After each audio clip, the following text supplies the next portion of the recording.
नमस्कार दोस्तों, मेरे चैनल पे आप सभी का फिर से स्वागत है। थंबनेल देख के तो आप समझ गए होंगे कि आज हम क्या पढ़ने वाले हैं। दोस्तों, आज आप सिर्फ अपना 10 मिनट इस वीडियो को दीजिए और इसके बाद आपको दोबारा वोल्टेज ड्रॉप समझने के लिए कहीं भी जाने की जरूरत नहीं पड़ेगी। ठीक है, तो चलिए शुरू करते हैं और देखते हैं कि वोल्टेज ड्रॉप क्या होता है, वोल्टेज ड्रॉप क्यों होता है, वोल्टेज ड्रॉप से कैसे बचा जाता है, एसी और डीसी में वोल्टेज ड्रॉप, और अंत में हम क्या देखेंगे कि वोल्टेज ड्रॉप को कैसे कैलकुलेट किया जाता है। तो चलिए वीडियो को शुरुआत करते हैं और जानते हैं कि वोल्टेज ड्रॉप क्या होता है। अब वोल्टेज ड्रॉप क्या होता है, तो वोल्टेज ड्रॉप दो शब्दों से मिलकर बना है, जिनमें पहला शब्द है वोल्टेज और दूसरा शब्द है ड्रॉप। यानी वोल्टेज का गिरना क्या कहलाता है, वोल्टेज ड्रॉप, या ऐसा कह दें कि वोल्टेज की हानि क्या कहलाती है, वोल्टेज ड्रॉप। अब हम एग्जाम्पल लेकर ये समझेंगे कि वोल्टेज ड्रॉप क्या होता है। हमने एक ट्रांसफार्मर लिया है जिसकी इनकमिंग साइड 11,000 वोल्ट है और इसकी आउटगोइंग साइड यानी सेकेंडरी साइड कितनी है, 220 वोल्ट। यानी ये ट्रांसफार्मर 11,000 वोल्ट सप्लाई को 220 वोल्ट में कन्वर्ट कर रहा है। अब ये 220 वोल्ट सप्लाई हम अपने घर में दे रहे हैं। हमारे घर में क्या लगा है, लैंप, यानी एक बल्ब जुड़ा है जिसे हम कह सकते हैं उपकरण है। ठीक है, तो हमने यहां से 220 वोल्ट सप्लाई दी। अब ये सप्लाई यहाँ गई, यहाँ गई और यहाँ गई और यहाँ पहुंची, लेकिन यहाँ कितनी पहुंच रही है, 215 वोल्ट। यानी क्या हुआ कि हमने सप्लाई तो 220 वोल्ट सेंड की, लेकिन यहां पहुंचते पहुंचते सप्लाई कितनी हो गई, 215 वोल्ट। तो जो इस 5 वोल्ट जो हमारा बच्चा, ये 5 वोल्ट जो इन तारों के माध्यम से यहां पहुंचते पहुंचते जो हमारा नुकसान हो गया, तो इसी को हम क्या बोलते हैं, वोल्टेज ड्रॉप। हमने यहाँ 220 वोल्ट सप्लाई दी और यहाँ 215 वोल्ट पहुंच रही है, हमारा 5 वोल्ट नुकसान तो हो गया। ठीक है, अब हमें यह जानना है कि आखिर ये 5 वोल्ट नुकसान क्यों हुआ, आखिर ऐसा क्या हो गया इन तारों में कि हमारी सप्लाई 5 वोल्ट कम हो गई। चलिए आगे जानते हैं कि आखिर ये वोल्टेज ड्रॉप क्यों होता है। अब वोल्टेज ड्रॉप क्यों होता है ये जानने के लिए हमें एक बार ओम्स लॉ को देखना होगा। ठीक है, ओम्स लॉ क्या कहता है कि V बराबर होता है कितना, I इंटू आर, यानी वोल्टेज बराबर होता है करंट इंटू रेजिस्टेंस। अब हम एक सर्किट लेते हैं जिसमें 1 एम्पीयर करंट बह रही है और उस सर्किट का रेजिस्टेंस कितना है, 1 ओम है। तो इसका मतलब क्या होगा कि वो सर्किट 1 वोल्ट एनर्जी को यूज कर रहा है, यानी 1 वोल्ट एनर्जी उस सर्किट में खत्म हो रही है। ठीक है, अब इसी फार्मूले को हम अपने सर्किट में अप्लाई करते हैं। हमने यहां से वोल्टेज दिया, ठीक है, मान लिया कि हमने वोल्टेज कितना दिया था, 220 वोल्ट। अब कुछ ना कुछ रेजिस्टेंस इन तारों का भी रहा होगा, ठीक है, और कुछ ना कुछ रेजिस्टेंस इन स्विच का भी रहा होगा, क्योंकि स्विच भी मेटल से बनते हैं, उनमें करंट गुजरती है। तो इस पूरे सर्किट में इस बल्ब के अलावा भी रेजिस्टेंस होता है। ठीक है, अब मान लो करंट यहां से हमारी यहां तक पहुंच रही है, अब वायर का कुछ ना कुछ रेजिस्टेंस है, तो वो रेजिस्टेंस क्या करता है, वोल्टेज खाता है। जैसे कि हमने जाना कि अगर किसी चीज में रेजिस्टेंस है तो, और अगर उसमें करंट बह रही है तो वो चीज एनर्जी खाती है, यानी वोल्टेज खाती है। तो सेम चीज यहाँ कंडक्टर में लागू होती है कि जैसे हम इसमें करंट बहाते हैं और चूंकि इसका कुछ ना कुछ रेजिस्टेंस होता है, तो ये क्या करती है, जो सप्लाई वोल्टेज होती है उसमें से कुछ ना कुछ वोल्ट ये खा लेती है, और जो हमारी सप्लाई यानी जो हमारे उपकरण तक जो वोल्टेज पहुंचती है वो कम पहुंचती है। अब देखो, अब किसी भी कंडक्टर का रेजिस्टेंस तो हम खत्म कर नहीं सकते। ठीक है, तो अब इस वोल्टेज ड्रॉप को, जो कि वोल्टेज ड्रॉप हमारा नुकसान है, उसे हम कैसे कम करें। तो उसे कम करने के लिए हम क्या करते हैं कि रेजिस्टेंस को कम से कम करने की कोशिश करते हैं। हम खत्म तो नहीं कर सकते हैं, लेकिन हम क्या करते हैं, रेजिस्टेंस को घटाने की कोशिश करते हैं। कैसे घटाते हैं, देखिए, तो रेजिस्टेंस का फार्मूला क्या है, रेजिस्टेंस बराबर होता है रो एल बाई ए, यानी रो बराबर होता है स्पेसिफिक रेजिस्टिविटी, यानी उस मटेरियल की रेजिस्टिविटी, एल बराबर होता है लंबाई, और ए बराबर होता है उसका एरिया। ठीक है, क्रॉस सेक्शनल एरिया। तो अगर हम क्या करें, किसी भी कंडक्टर की लंबाई बढ़ाते हैं तो क्या होता है, उसका रेजिस्टेंस बढ़ जाता है। ठीक है, और यदि हम किसी भी कंडक्टर का एरिया बढ़ाते हैं तो उस कंडक्टर का रेजिस्टेंस क्या होता है, घट जाता है। तो यदि हम किसी भी कंडक्टर का एरिया बढ़ा दें, यानी अगर पहले वायर इतना मोटा था तो अगर हम उसी वायर को इतना मोटा कर दें, ठीक है, या तो क्या होगा, रेजिस्टेंस कम हो जाएगा। अब रेजिस्टेंस कम हो जाएगा तो पावर लॉस कम हो जाएगा। ठीक है, या तो फिर हम ये कर सकते हैं कि कम रेजिस्टेंस वाला वायर यूज करें, ठीक है, जिससे हमारा वोल्टेज ड्रॉप और कम हो जाता है। अब हम ये जान लेते हैं कि एसी और डीसी में वोल्टेज ड्रॉप किस प्रकार से होता है।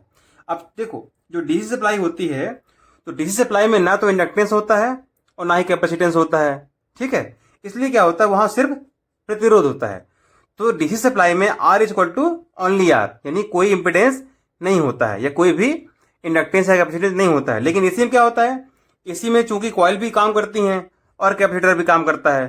तो जब हम रेजिस्टेंस की बात करते हैं तो एसी में हम इंडक्टेंस का रेजिस्टेंस को भी और साथ में कैपेसिटेंस का रेजिस्टेंस को दोनों को काउंट करते हैं, और जब दोनों को जोड़ते हैं उसके बाद हम क्या निकालते हैं, फाइनल रेजिस्टेंस। यानी जो हमारा V = IR होता है एसी में, तो वो R में हमारा रेजिस्टेंस, प्रतिरोध प्लस इम्पीडेंस दोनों काउंट होता है। इसलिए एसी में वोल्टेज ड्रॉप रेजिस्टेंस के कारण और साथ में इम्पीडेंस के कारण दोनों कारण होता है, पर डीसी में इम्पीडेंस नहीं होता है, इसलिए सिर्फ रेजिस्टेंस ही वोल्टेज ड्रॉप करता है। अब हमारे सर्किट में कौन सा उपकरण कितना वोल्टेज ड्रॉप कर रहा है ये कैसे निकालेंगे? तो ये वोल्टेज ड्रॉप निकालने के लिए हम क्या करते हैं, किरचॉफ का वोल्टेज लॉ यानी किरचॉफ का वोल्टेज का नियम होता है, उसे उपयोग में लाते हैं और फिर हम इस सर्किट के टोटल वोल्टेज ड्रॉप को निकालते हैं। अब किरचॉफ का नियम क्या कहता है?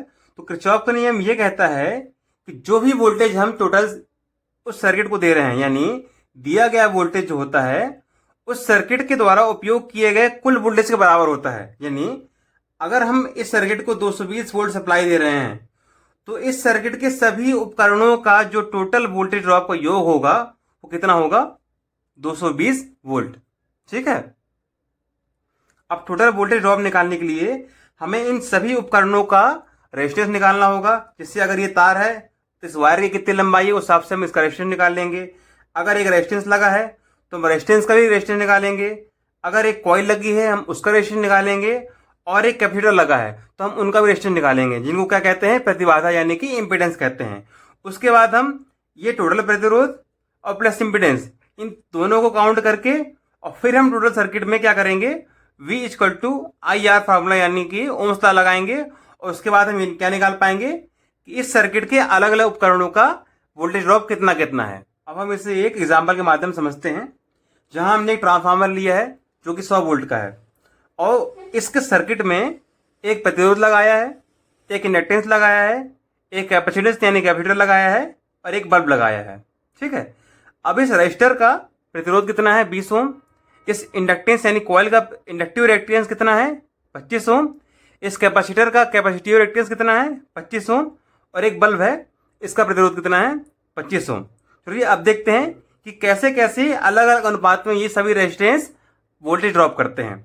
सबसे पहले हम इस टोटल सर्किट करंट निकाल लेते हैं। तो करंट का फार्मूला क्या है, I = V/R। तो हमारा वोल्टेज कितना है, 100 वोल्ट, और रेजिस्टेंस कितना है इन सब मिला के, तो 20, 25, 25, 25 और 5 मिला के कितना हो गया, 100 ओम। तो हमारा करंट कितने निकल आई, 1 ओम, यानी हमारी 1 एम्पियर, यानी हमारी करंट कितनी है, 1 एम्पियर। अब इस करंट को फार्मूले में रख के V = क्या होता है, I × R। अब हमारा पहला प्रतिरोध कितने का है, 20 ओम का है। ठीक है। तो V = क्या होता है, I × R। तो 20 ओम का रेजिस्टेंस प्लस 1 एम्पियर करंट मिला कितना हो गया, 20। यानी ये जो रजिस्टर है वो 20 वोल्टेज सप्लाई खा रहा है। ठीक है।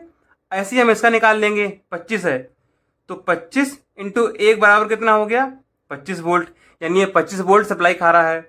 अब ये कैपेसिटेंस का 25 निकाल लेंगे तो 25 × 1 एम्पियर कितना आ जाएगा, 25, यानी ये भी 25 वोल्ट का कंजप्शन कर रहा है। और सेम उसी प्रकार से 25 से, उसी प्रकार से 5 से। अब हम क्या कर लिए, अब देखिए, अब हमने टोटल वोल्टेज कितना दिया था, 100 वोल्ट, और हमको अलग अलग उपकरणों द्वारा कितनी वोल्टेज खाई गई है हमने वो निकाल लिया, किस माध्यम से, ओम्स लॉ के माध्यम से। अब इन जो टोटल जो वोल्टेज जो इन उपकरणों द्वारा खाया गया है वो कितना होगा, सब मिला के 100। तो किरचॉफ का नियम क्या कहता है कि जो भी इनपुट वोल्टेज है वो क्या होगा, इन टोटल सर्किट के सभी उपकरणों को मिला के जो वोल्टेज हो, जो ड्रॉप होगा वो, और ये दोनों बराबर होंगे। यानी इसका मतलब ये हुआ कि जो सप्लाई वोल्टेज है और इन सभी उपकरणों का वोल्टेज ड्रॉप है, दोनों हमेशा बराबर होंगे, और जो ये वोल्टेज ड्रॉप कितना होगा, 100 वोल्ट। मैं उम्मीद करता हूं कि वोल्टेज ड्रॉप के बारे में मैंने आपको जो जो भी पढ़ाया है आज, वो सब कुछ आपको समझ में आ गया होगा। अब अगर आपको समझ में आ गया है तो प्लीज मेरे चैनल को सब्सक्राइब कर दें और जाके मेरे वीडियो को लाइक कर दें। और हाँ, अगर आपको समझ में आया है तो अपने दोस्तों को भी मेरा वीडियो शेयर करें। अब मैं आपको फिर मिलूंगा किसी अगले दिन किसी अगले टॉपिक के साथ। तब तक के लिए टेक केयर एंड जय हिंद।